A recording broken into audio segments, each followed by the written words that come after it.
amigas, amigos, ¿cómo andan? Bueno, acá estamos tempranito, vamos a ir a Hurlingham a hacer un laburito. Vamos a poner dos circuitos para un aire y un calefón eléctrico. Acá estamos con Santi, bueno, ahí no se ve, ahí se ve. Estamos con mi hermano Santi, así que bueno, ahora nos vemos ahí. Bueno, gente, llegamos al lugar, ahora vamos a ver. Bueno, acá está el medidor, tiene una térmica unipolar de 63. Ah, mirá, la tiene. Acá la reglamentación es distinta que en La Plata, permiten poner térmicas en el mismo medidor. Para limitar el consumo es.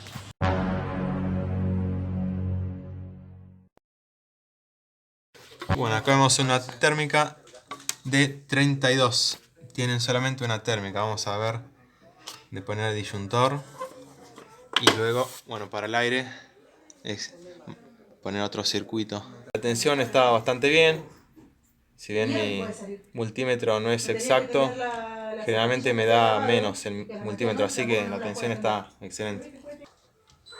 Bueno, ahí vamos a medir el aire. Tenemos un consumo de 2, va variando entre 2, 2,7 y ponerlo en... Bueno, ahí ese es el máximo que consume. Parece que es un inverter. Sí, consumen poquito. Bueno, esto también lo vamos a sacar porque está a menos de 15 centímetros del marco, así que... Y además no es normalizado, vemos que es binorma, trinorma en realidad. Y lo vamos a reemplazar por este Geluz, que bueno, sabemos que es normalizado.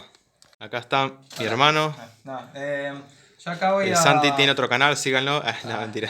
Acá voy a aprovechar a emprolijar la conexión porque entra la fase, llega hasta el toma y en guirnalda se va hacia la luz. Entonces, No conexiones guirnalda. claro. Recuerden. Sí, bueno, acá vamos a medir el consumo de esta estufa. ¿Ves? Acá, bueno, la clienta Sol me está ayudando. Está bueno saber que estas estufas consumen bastante. Porque a veces las venden como si fuese bajo consumo, pero en realidad es bajo consumo de oxígeno. No se refiere a la parte eléctrica. ¿Ves? Ahí vemos que oscila entre 9 amperes. Y ahí está prendido al máximo. Así que también a tener en cuenta, estas estufas más un caloventor puede hacer que nos salten las térmicas. Para el lavarropa también cable canal vamos a poner porque bueno, los cables estaban ahí sueltos, así que otro pequeño arreglito más. Acá vamos a perforar con la mecha, ponemos el ojo de buey para que sepan cuando hay tensión. Entonces antes de bañarse, cuando ya calentó, bajan la maneta y ya se pueden bañar. Bueno, ahí quedó. Cuando está energizado, está la luz prendida. Cuando está desenergizado, se apaga la luz para no olvidarse de desconectar, ¿no? Bien, respecto a este gabinete, vemos que es marca Conectube. Vemos que tiene la marca de la Secretaría de Comercio y está certificado por las normas IRAM. Ahí vemos. Ahí.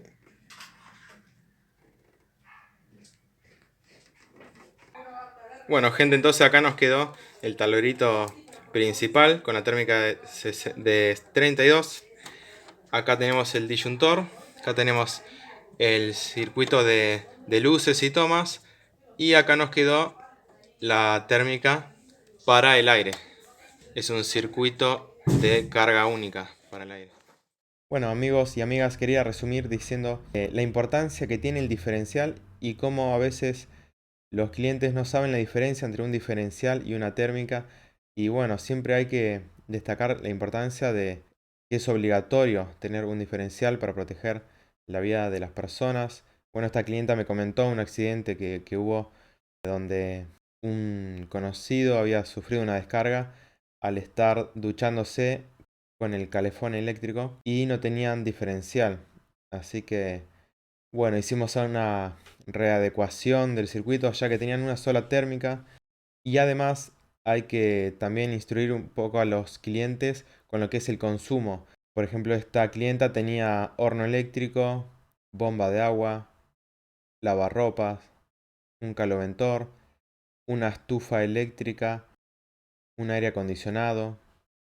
Y todas esas cosas en simultáneo daban un consumo de más de 35 amperes, siendo que tiene una térmica general de 32 y además los cables de 2,5, en el mejor de los casos, aguanta hasta 21 amperes. Y hay factores de corrección cuando tenemos más de dos circuitos en una misma canalización. Bueno, le explicamos a la clienta que nunca tenga más de dos cosas prendidas, porque de lo contrario le va a estar saltando la termomagnética, ¿no?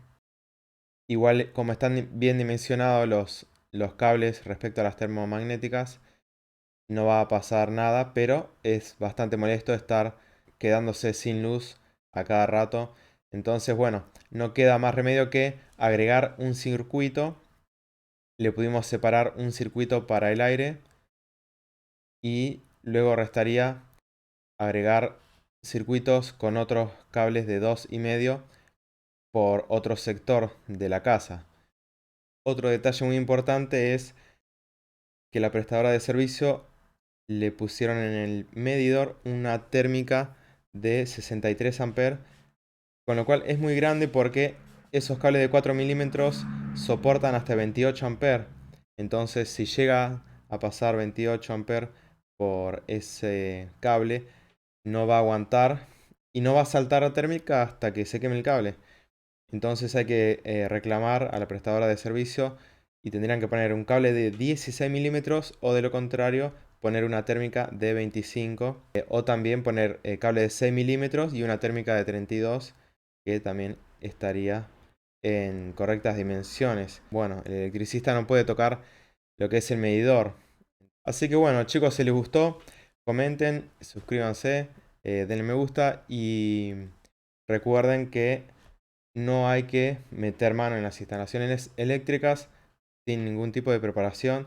Bueno, se ve bastante gente por ahí, albañiles o electroalbañiles, como se suele decir, donde no hay un conocimiento del dimensionamiento de, de las cargas, de las canalizaciones. De hecho, hay muchas instalaciones con cañerías naranja que son ilegales, no están permitidas. Aparte, no cumple con la condición de no propagante de llama ni de incendio, no son ignífugos, es decir, que generan incendio, y no son para instalaciones eléctricas esos caños naranja.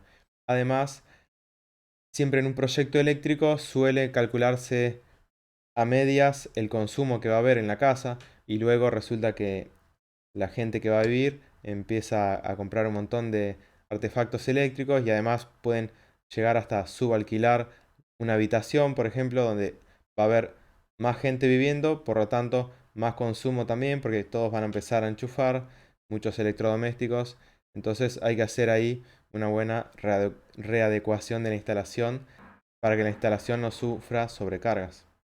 Así que bueno, si les gustó, si te sirvió, comenten, suscríbanse, denle me gusta y nos vemos en el próximo video.